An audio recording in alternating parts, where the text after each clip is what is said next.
मेरे प्यारे भारत के मूल निवासियों, बाबा साहब डॉक्टर भीमराव अंबेडकर जी की सोच की दुनिया में आपका बहुत बहुत स्वागत है। इन नामों में उन क्षत्रियों के भी नाम हैं जिन्होंने ब्राह्मणों से टक्कर ली।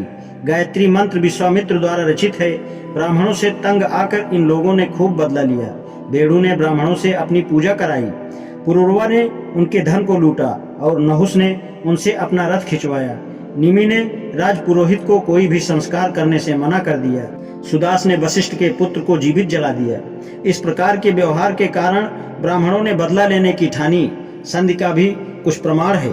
संधि की कथाएं पुराणों और महाभारत में पाई जाती हैं। पहली कथा भारतों जिसमें विश्वामित्र थे और त्रितसुत जिसमें वशिष्ठ थे की है। भारतों और त्रितसुत में शत्रुता थी, यह बात ऋग्वेद से पाई जाती है। 3:54-24 हे इंद्र, भारत के लड़के वशिष्ठों को आने से रोकते हैं। इन दोनों की संधि की वार्ता महाभारत के आदि पर्व में इस प्रकार है। और उनके शत्रुओं ने भारतों को मारा। चतुरंगिणी सेना से पंचायन ने हमला किया और उनको पराजित किया। तब राजा सवर्मण ने अपनी स्त्रियों, पुत्रों और मित्रों को लेकर सिंधु तट के जंगल में जाकर शरण ली। वे वहां सहस्त्र वर्ष रहे। एक राजा वशिष्ठ उनके पास आए। भारतों ने उनको अर्घ्य दिया और उनकी पूजा की। जब वशिष्ठ बैठ गए तब राजा ने उनसे प्रार्थना की, आप मेरे पुरोहित हो और मुझे पुनः राज्य प्राप्त करने में सहायता करें। वशिष्ठ ने इसका स्वीकार किया और पुरु को क्षत्रिय का राजा बना दिया। दूसरी कथा भृगु और क्षत्रिय राजा कृतिवीर की है। यह महाभारत के आदि पर्व में है। कृतिवीर नाम का एक राजा था। भृगु ने उसका यज्ञ कराया और उनको बहुत सी गौएं और द्रव्य मिला। कृतिवीर के मरने के बाद उनके लड़कों को द्रव्य की आवश्यकता हुई, अतएव वे भृगु के लड़कों से मांगने गए। भृगु के लड़कों ने कुछ रुपया तो गाड़ दिया और कुछ क्षत्रियों के डर से ब्राह्मणों को दे दिया। एक क्षत्रिय ने जमीन खोदते हुए भृगु के एक घर में कुछ रुपया पाया। सब क्षत्रिय इकट्ठा हुए और इस गड़े हुए खजाने को देखा। मारे क्रोध के उन सब ने भृगु के सब लड़कों को मार डाला। विधवाएं पहाड़ पर भाग गईं। एक विधवा ने अपना गर्भ छिपा लिया।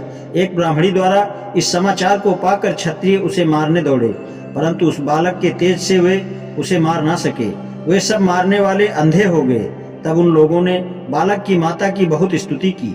उसने तब अपने लड़के के बारे में बताया कि वह चारों वेद और 6 वेदांगों का वेत्ता है और अपने संबंधियों का बदला लेने के लिए उनको अंधा बना दिया।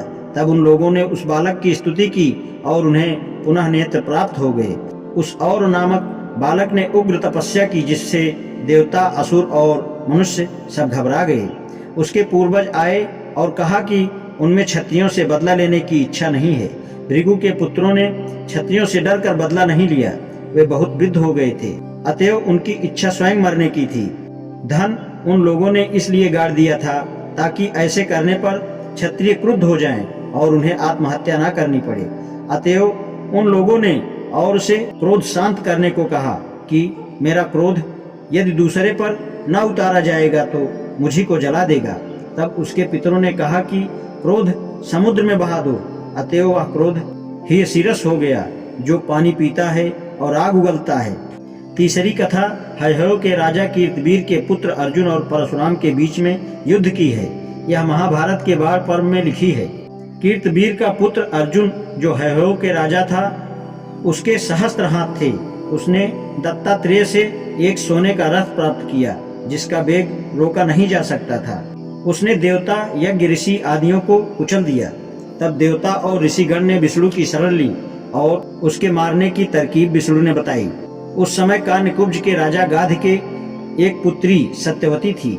उसकी शादी ऋषि यमदग्नि से हुई और 5 पुत्र उत्पन्न हुए। सबसे छोटे का नाम परशुराम था। उसने अपने पिता की आज्ञा से अपनी माता को मार डाला था। परशुराम के अनुरोध से जमदग्नि ने फिर उसे जिला दिया। जमदग्नि ने परशुराम को दीर्घायु और अजय होने का वर दिया। एक दिन अर्जुन जमदग्नि के आश्रम में आया। राजा ने जमदग्नि की आय को हर लिया और आश्रम के वृक्षों को गिरा दिया। यह खबर पाकर परशुराम ने अर्जुन के सहस्त्र भुजाओं को काटकर मार डाला।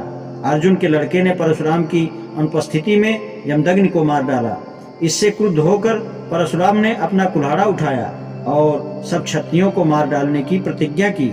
उन्होंने अर्जुन के सब पुत्रों और पौत्रों को मार डाला और अन्य सब क्षत्रियों को मार डाला। इसके बाद 21 बार क्षत्रियों का नाश किया। इस युद्ध के बाद महाभारत में संधि की कथा लिखी। क्षत्रियों के मरने के बाद उनकी स्त्रियां ब्राह्मणों के पास पुत्र के लिए आई। ब्राह्मणों ने निष्काम होकर उनसे भोग किया और उनके वीर पुत्र उत्पन्न हुए। इन लड़कों से क्षत्रिय वंश पुनः चला। आज इतना ही, शेष कल। धन्यवाद।